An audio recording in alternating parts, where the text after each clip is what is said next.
Welcome to the garden.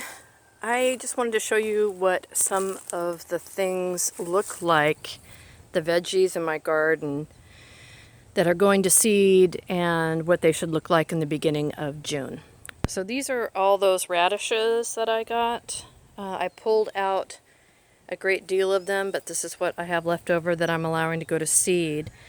And you can see they have these tiny little pods that will get fatter and fatter and end up just even bigger than this pod.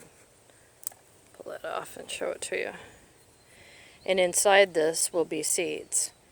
So I'm letting all these go to seed. They'll flower, and then the pods show up.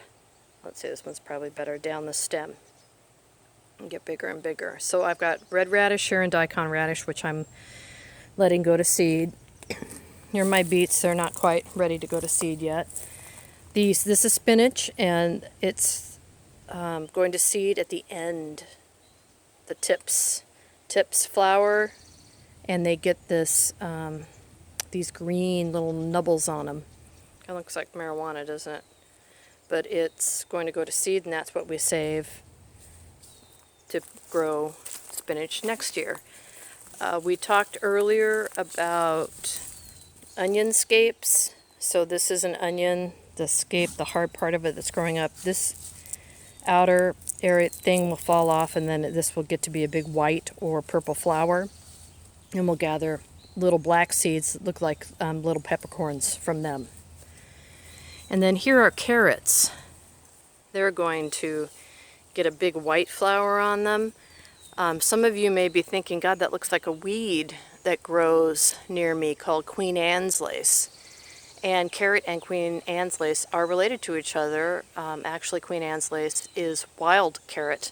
You can pull it up and eat the root. Just make sure you've got the right plant, and you can tell by pulling the plant out and breaking the root, and it will smell quite heavily of carrot. Then lastly, in this garden, well, two things. These are wild greens. This is a mustard green, and you can also get wild garlic greens. They look very similar to each other. They have yellow flowers, leaves have little pokies on the bottom of them. I can't remember what those are called, but they're just like the radishes in that they will get these pod-like things on their trunks, and then it will get to be big like this one. Get into focus, and then we will harvest those once they're dry and then open them up for the seeds. And then these are sunflowers that I've got growing here, and obviously sunflowers have the big face, and we'll harvest the face and keep the seeds. And let's go to the other side of the yard, and I'll show you the Swiss chard and how we harvest that. Hold on.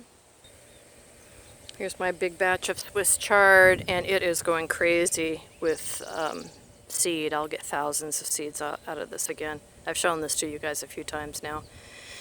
So it is very similar to the spinach. When the spinach goes to seed and the chard go to seed, they go to seed the same way at the tips. And so I'll show you when this is all done and dried, I'll just literally be able to roll my hands up like this, and seeds will just fall off of it like rain.